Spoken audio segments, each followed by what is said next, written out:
Excel PU college ಗುರುವಾಯಿನಕೆರೆ, ಕರ್ನಾಟಕದ number 1 PU college. Admissions open now. Rama ಭಕ್ತರ ನಂಬಿಕೆ ಘಾಸಿಗೊಳಿಸಿದೆ ಅಯೋಧ್ಯೆ ಹುಂಡಿ ಕಳ್ಳತನ ಪ್ರಕರಣ.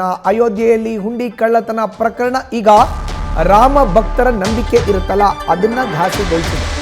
ನಾವು ರಾಮ ಮಂದಿರದ ದೇಣಿಗೆಯನ್ನ ಹಾಕಿದ್ರೆ ರಾಮನಿಗೆ ಸೇರಲ್ವಾ ಅದು?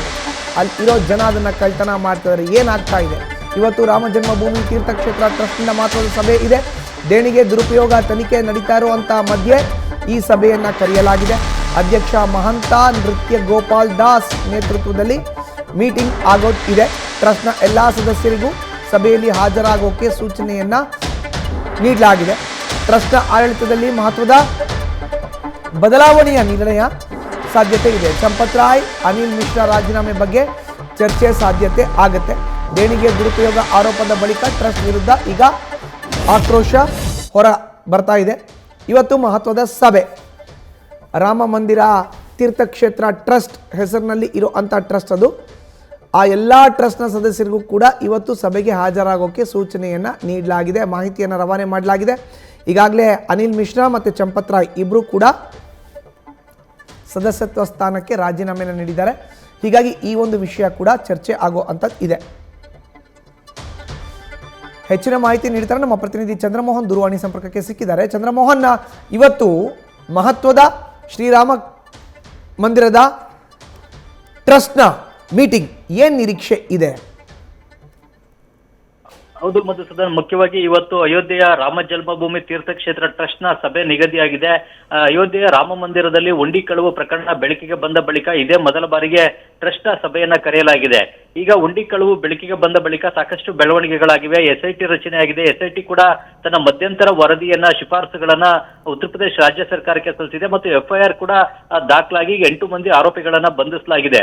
ಆದ್ರೆ ಈಗ ಟ್ರಸ್ಟ್ ನಲ್ಲಿದ್ದಂತಹ ಇಬ್ಬರು ಪ್ರಮುಖವಾದಂತಹ ವ್ಯಕ್ತಿಗಳು ಅಂತಂದ್ರೆ ಟ್ರಸ್ಟ್ನ ಪ್ರಧಾನ ಕಾರ್ಯದರ್ಶಿ ಚಂಪತ್ ರಾಯ್ ಮತ್ತು ಟ್ರಸ್ಟ್ನ ಸದಸ್ಯ ಅನಿಲ್ ಮಿಶ್ರಾ ಇಬ್ರು ಕೂಡ ತಮ್ಮ ಸ್ಥಾನಗಳಿಗೆ ರಾಜೀನಾಮೆ ನೀಡಿದ್ದಾರೆ. ಹೀಗಾಗಿ ಇದೆಲ್ಲದರ ಬಗ್ಗೆ ಈಗ ವಿಸ್ತೃತವಾದಂತಹ ಚರ್ಚೆ ಟ್ರಸ್ಟ್ನ ಸಭೆಯಲ್ಲಿ ನಡೀಬೇಕಾಗಿದೆ.